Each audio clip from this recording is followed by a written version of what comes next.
Hay un momento que nadie olvida. Una calle de tierra, el sol aplastando el horizonte como si el propio cielo quisiera rendirse, y un hombre que camina despacio, demasiado despacio, como si el mundo entero tuviera que esperar a que él llegara. Un cigarro a medio consumir entre los labios, los ojos entrecerrados hasta convertirse en dos rendijas de acero, la mano rozando casi sin querer la culata de la pistola. Y el silencio. Ese silencio que lo dice todo. Miles de kilómetros de distancia de los áridos paisajes de Almería donde se rodó aquella escena, en ciudades y pueblos de América Latina y España, millones de personas contenían la respiración frente a pantallas que todavía eran en blanco y negro. No sabían el nombre del actor.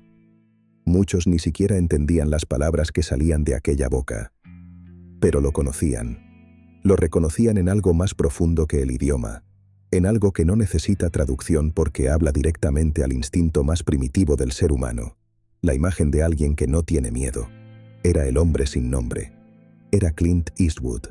Lo que ninguno de esos espectadores podía imaginar en aquel momento. Ni los niños que veían la película a escondidas desde el pasillo, ni los adultos que habían pagado su entrada en los cines de barrio con el dinero justo. Era que ese hombre silencioso escondía una historia tan rica, tan contradictoria y tan profundamente humana como cualquiera de los personajes que interpretó. Que detrás de esa mirada fría había un muchacho asustado que había fracasado una y otra vez ante las puertas cerradas de Hollywood. Que detrás del símbolo indestructible había un hombre que tardó décadas en entenderse a sí mismo, en entender a quienes amaba y en hacer las paces con el daño que había causado. Que la leyenda y la persona real raramente coincidieron, y que esa distancia entre ambas fue, quizás, el drama más íntimo y menos filmado de su vida entera. Esta es la historia de Clinton Eastwood Jr., no del icono, no del mito, del hombre. Clinton Eastwood Jr. nació el 31 de mayo de 1930 en San Francisco, California, en el seno de una familia que conocía de cerca la precariedad y que había aprendido a convivir con ella sin dramatismo. Su padre, Clinton Sr., era un hombre trabajador y callado que buscaba empleo en lo que encontraba durante los años más duros de la Gran Depresión: gasolineras, fábricas, oficinas de contabilidad, almacenes. Su madre, Ruth, era una mujer con carácter, aficionada a la música, que tocaba el piano con soltura y que soñaba en silencio con algo más grande para sus hijos. La familia se mudó docenas de veces durante la infancia de Clint, siguiendo el rastro del trabajo del padre por toda California. Sacramento, Pacific Grove, Piedmont, Oakland, de vuelta a Sacramento. Cada mudanza era una nueva escuela, un nuevo vecindario, nuevas caras que aprender a leer rápido porque no había tiempo para relaciones lentas. El niño aprendió a adaptarse antes que a leer. Aprendió que la estabilidad era un lujo que no estaba en el presupuesto familiar. Aprendió, sobre todo, que los vínculos podían romperse sin aviso y que era mejor no depender demasiado de nadie. Esa lección, grabada a fuego en los años más maleables de la infancia, moldearía de manera decisiva la forma en que Clint Eastwood se relacionó con el mundo durante el resto de su vida. Era un chico alto, desgarbado, tranquilo hasta el punto de parecer ausente. No destacaba en los estudios, aunque tampoco era torpe. Simplemente, no encontraba en las aulas nada que encendiera su curiosidad. Tampoco era el más popular, ni el más gracioso, ni el que organizaba los planes. Pero había algo en él que llamaba la atención sin que él pareciera buscarlo.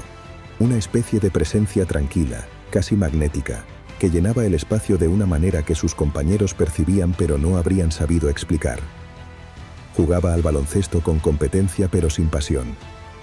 Escuchaba jazz con una seriedad que desconcertaba a los adultos.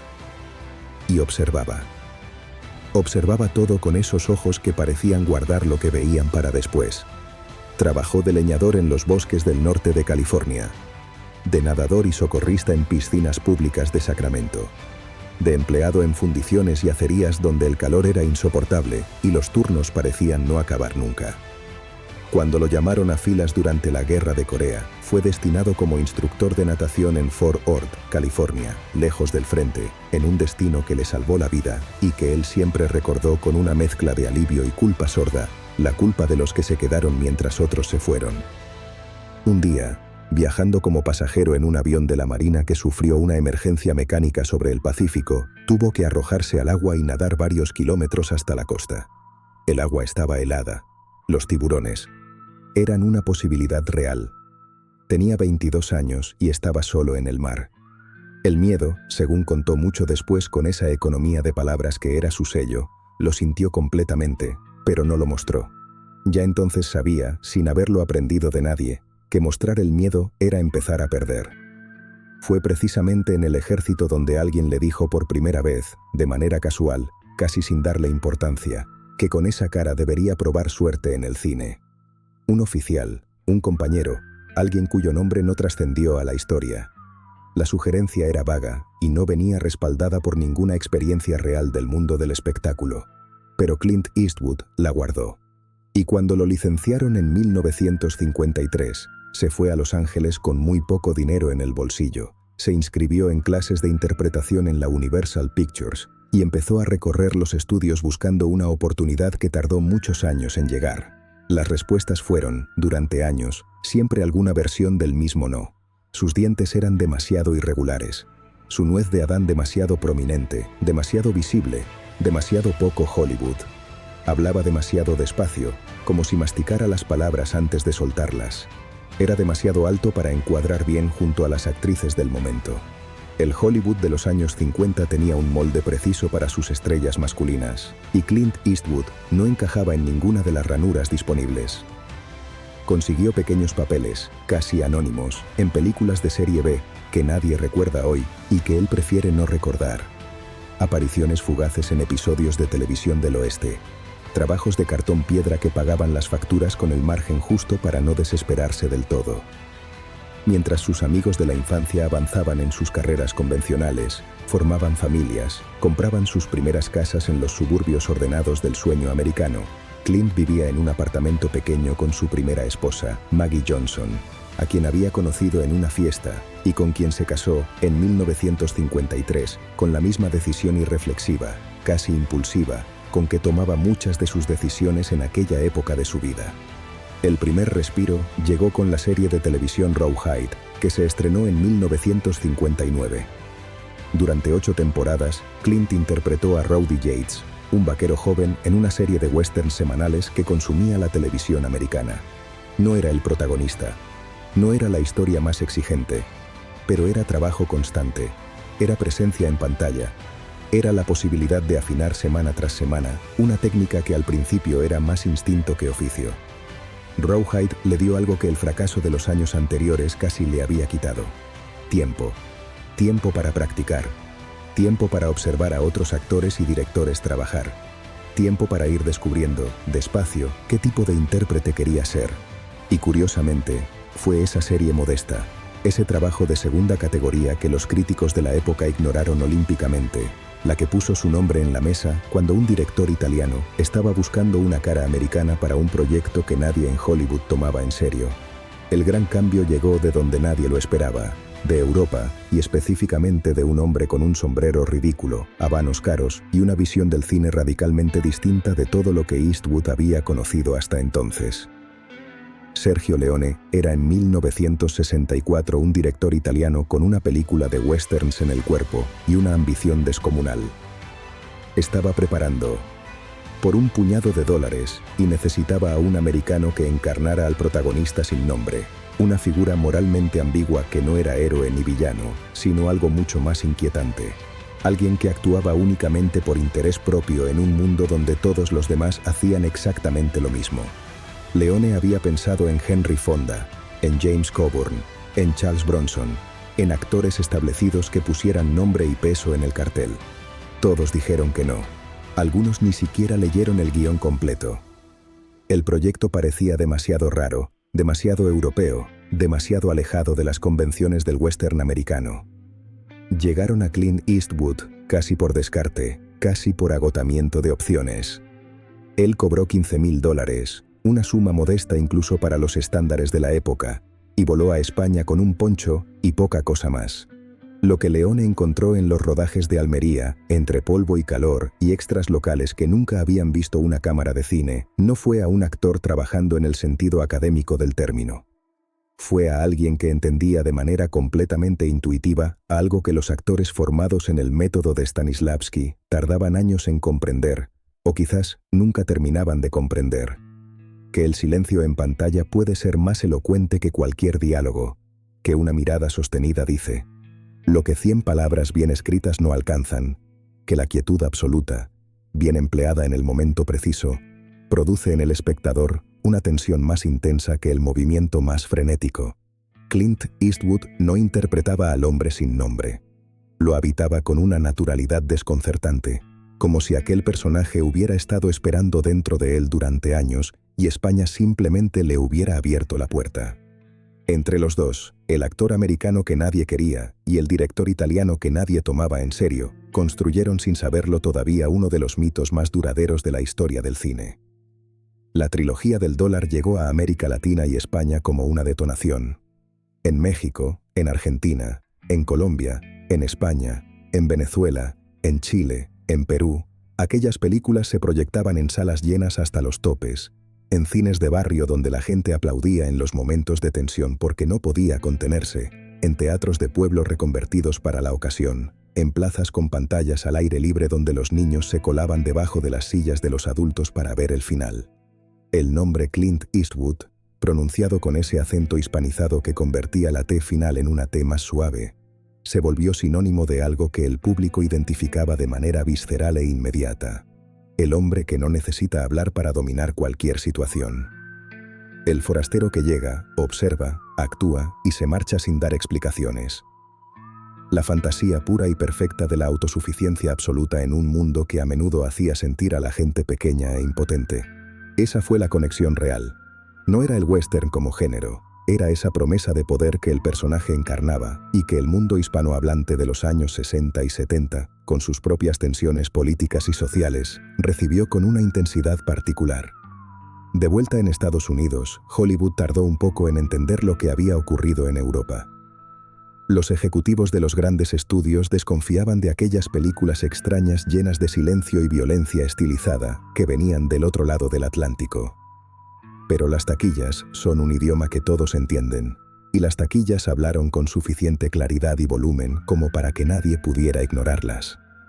Don Siegel, director veterano con una carrera sólida y elegante en el cine de género americano, vio en Eastwood lo mismo que Leone había visto.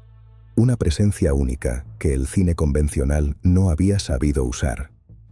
Los dos hicieron juntos 5 películas, y en ese trabajo conjunto, Clint fue aprendiendo algo que Leone le había enseñado a medias. Que el actor y el director no son enemigos sino cómplices. Que la cámara tiene sus propias ideas sobre lo que le interesa, que el mejor resultado nace de la conversación entre quien actúa y quien encuadra. La película que los unió para siempre en la memoria colectiva fue Harry el Sucio, estrenada en 1971. El inspector Harry Callahan, ese policía de San Francisco que opera al margen de todas las normas, que desconfía del sistema judicial con la misma intensidad con que desconfía de los criminales, que actúa por instinto puro cuando el protocolo falla, tocó una fibra profunda y urgente en el público americano de comienzos de los años 70. Era un país dividido hasta la médula, traumatizado por Vietnam y por el escándalo de Watergate, hambriento de figuras que resolvieran los problemas sin comités, sin burocracia, sin los discursos interminables de políticos que mentían mientras la realidad se desmoronaba. Harry Callahan era la respuesta que ese momento histórico pedía, aunque fuera una respuesta incómoda, aunque muchos no estuvieran dispuestos a admitir que la pedían. La frase, ¿te sientes con suerte, hombre?, se convirtió en una de las más citadas, parodiadas y reconocidas de la historia del cine americano, una de esas frases que trascienden la película que las contiene y pasan a formar parte del lenguaje cotidiano. Clint Eastwood era, a mediados de los años 70, una de las mayores estrellas del planeta. Sus películas recaudaban fortunas que hacían sonreír a los hombres de negocios de los estudios. Su cara aparecía en portadas de revistas en todos los idiomas, en todos los formatos, en todos los países donde el cine americano llegaba, que era prácticamente todos. Viajaba en primera clase y vivía en Carmel, una pequeña ciudad costera del norte de California de calles sin nombre, y un ambiente deliberadamente fuera del tiempo, donde más tarde sería alcalde durante 2 años por convicción y por hartazgo ante las regulaciones municipales que impedían comer un helado paseando por la calle. Una historia que él mismo contaba con humor, pero que era completamente cierta. Acumulaba propiedades y negocios con la misma meticulosidad silenciosa con que construía su imagen pública. Había fundado su propia productora, Malpaso, con el objetivo explícito de tener control sobre sus proyectos y no depender de los caprichos de los ejecutivos de los estudios. En eso, como en tantas otras cosas, se adelantó a su tiempo. Pero la persona privada era enormemente más complicada que el personaje público. Maggie y él tuvieron 2 hijos, Kyle y Allison. Pero el matrimonio era desde hacía años una fachada cortés que cubría una vida sentimental caótica y dispersa. Clint tenía aventuras con frecuencia, algunas tan breves que apenas dejaban rastro, otras largas y paralelas a su matrimonio durante años. Con la actriz Roxanne Tunis, con quien mantuvo una relación durante varios años en los 60, tuvo una hija, Kimber, cuya existencia guardó en secreto durante más de 2 décadas. El secreto no era solo una estrategia de imagen pública, era también, y quizás principalmente, un mecanismo de autoprotección, la manera que tenía de mantener separados los compartimentos estancos en que organizaba su vida. Con la actriz Sondra Locke, que apareció en su vida a finales de los 70, vivió la relación más larga y más tormentosa de su etapa adulta. Más de una década juntos, 7 películas compartidas, una convivencia que desde fuera parecía la de 2 personas que se habían encontrado en el lugar y el momento exactos. Pero el desequilibrio de poder era permanente e insalvable. Él era la estrella global con pleno control sobre su carrera y sus finanzas. Ella era una actriz cuyo trabajo dependía en buena medida de la voluntad de él. Cuando la relación terminó, lo hizo de manera brutal y poco honrosa. Locke llegó a casa un día y encontró que había sido cambiada la cerradura. No hubo conversación, no hubo explicaciones. Solo la puerta cerrada como metáfora de todo lo que había fallado. Ella lo demandó. Los detalles del juicio que siguió revelaron un lado del ídolo que sus fans más devotos prefirieron no ver o no creer. Años después, ya en la vejez, Clint reconocería sin rodeos que había sido un mal marido y durante mucho tiempo un padre ausente. No con el dramatismo calculado de quien busca redención pública, no con lágrimas en los programas de televisión, sino con la misma economía verbal que definía todo lo que hacía. No fui un buen padre cuando era joven, dijo en una entrevista, y no añadió nada más. Esa austeridad emocional que lo hacía tan magnético e irresistible en pantalla era también, en la vida real, su principal limitación como ser humano. La incapacidad o la negativa a abrirse, a ser vulnerable, a dejar que alguien lo conociera completamente sin que eso le pareciera una amenaza. El hombre que había construido su carrera sobre el poder del silencio pagó un precio altísimo por ese silencio en su vida privada. Lo que nadie esperaba, ni los ejecutivos de Hollywood que lo veían como una máquina de hacer dinero, ni los críticos que lo despachaban como entretenimiento de género sin mayor profundidad, ni el propio público que lo amaba con la fidelidad que se reserva a los iconos más que a las personas, era que Clint Eastwood tenía mucho más que ofrecer que su cara, su pistola y su silencio. Porque en 1971, mientras seguía protagonizando thrillers y westerns que llenaban las salas, tomó una decisión que parecía menor en aquel momento, pero que cambiaría radicalmente su lugar en la historia del cine. Decidió dirigir. La primera película que dirigió, Escalofrío en la noche, era un thriller de suspense modesto y competente. Nadie le prestó demasiada atención.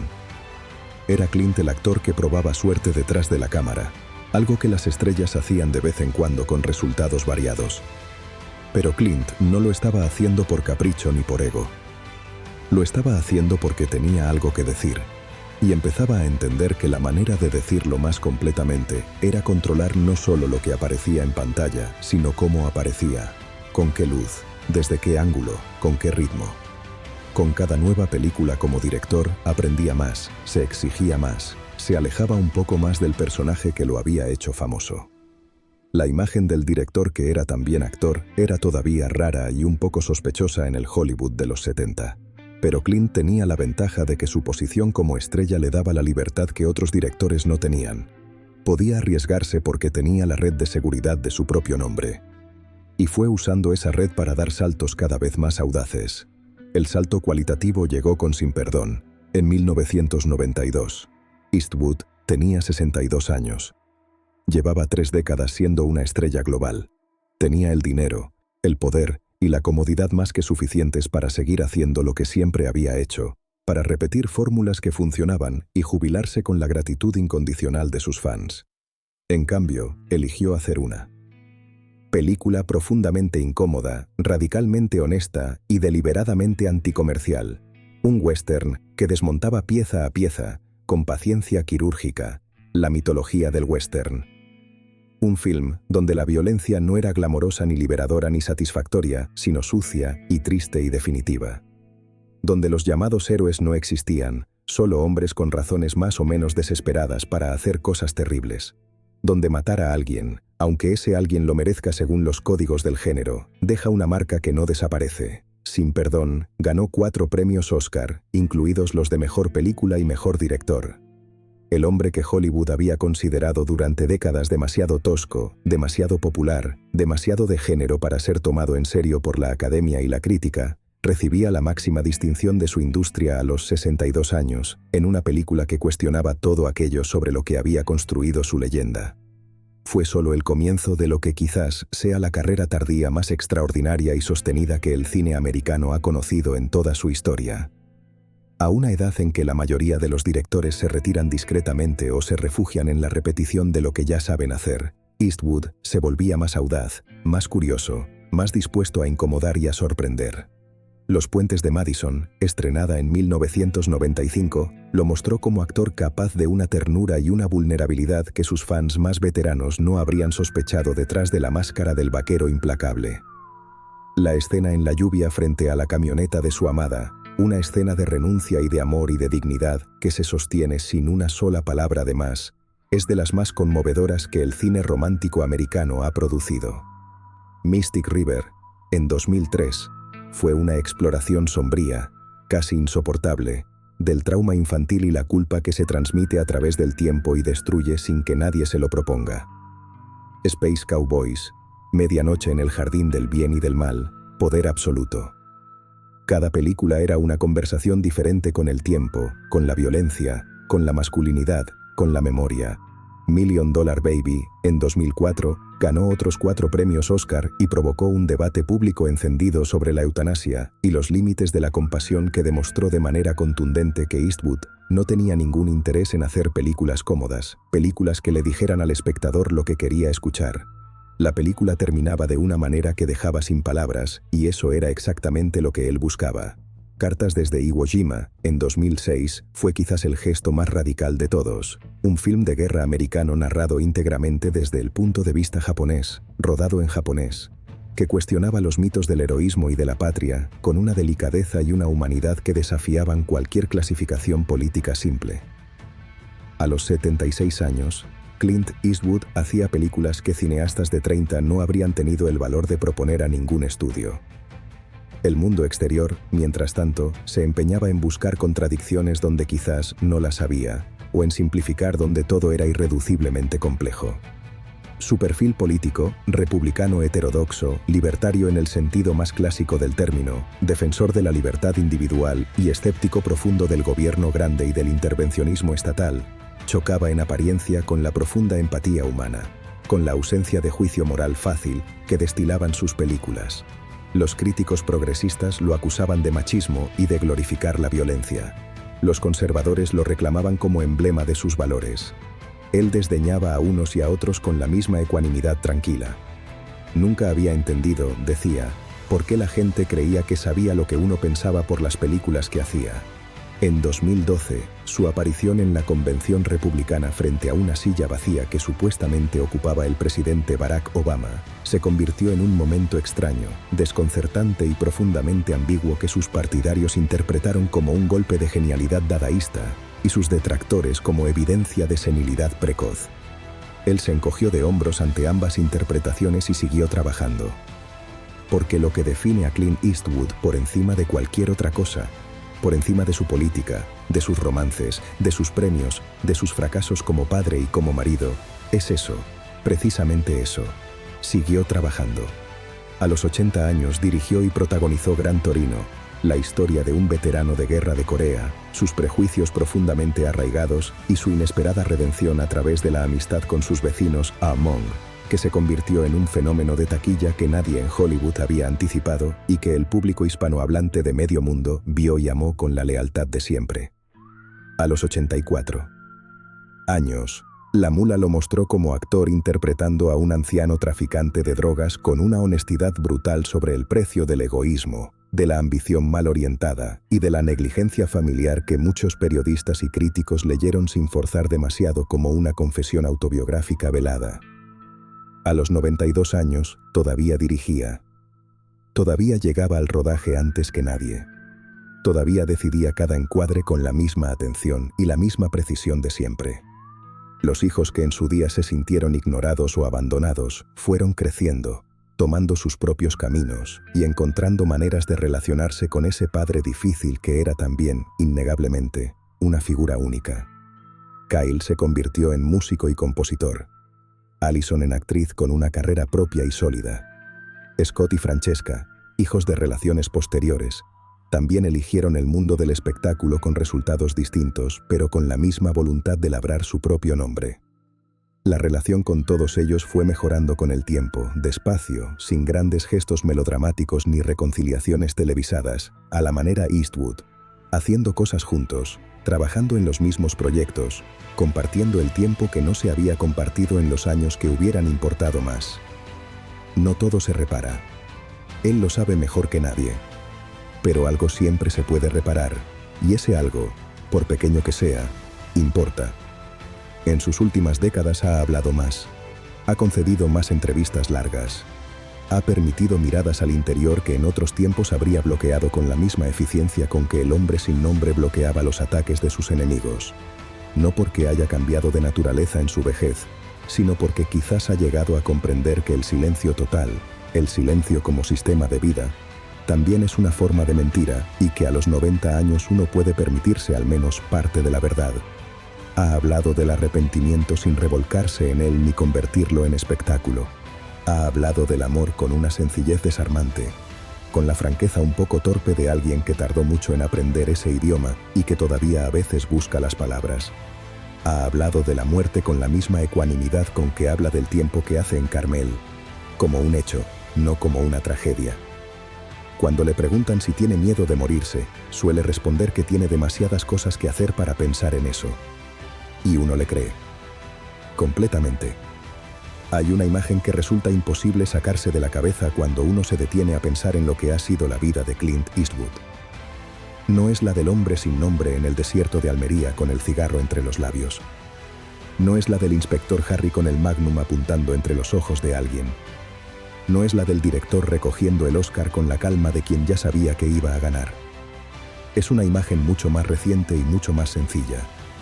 Un hombre de más de 90 años sentado en una silla de director en algún set de rodaje del sur de California, mirando el monitor donde se reproduce la toma que acaba de rodar, evaluando, decidiendo.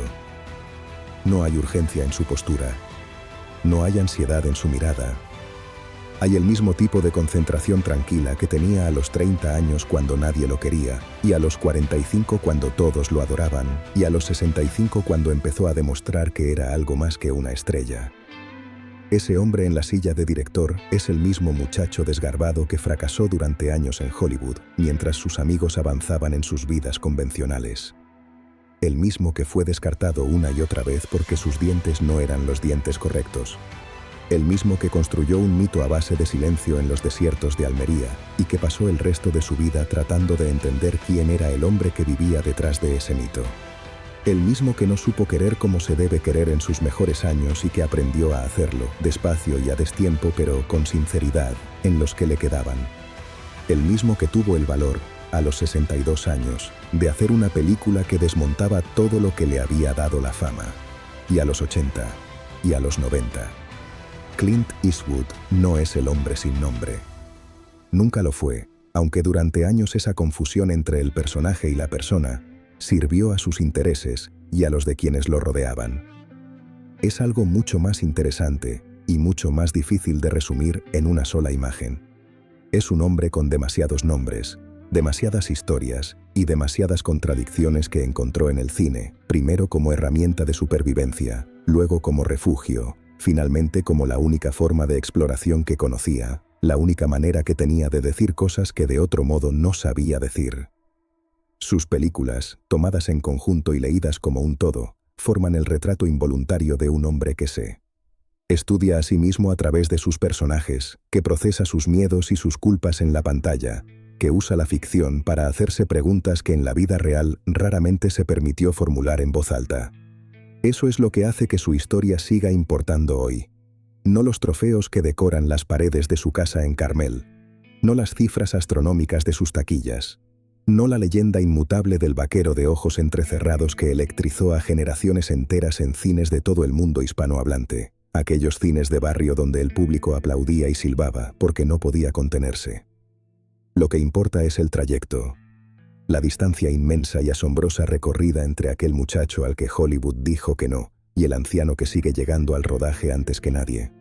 La transformación lenta, trabajosa y llena de cicatrices de un símbolo en un artista. De un hombre que no sabía sentir en público en alguien que aprendió, tardíamente pero con determinación, a hacerlo. De una máscara perfecta en un rostro real, con todas sus grietas y todas sus imperfecciones, que resulta mucho más interesante que cualquier máscara. La última imagen es siempre la mejor. El monitor, la silla, la decisión y esa mirada.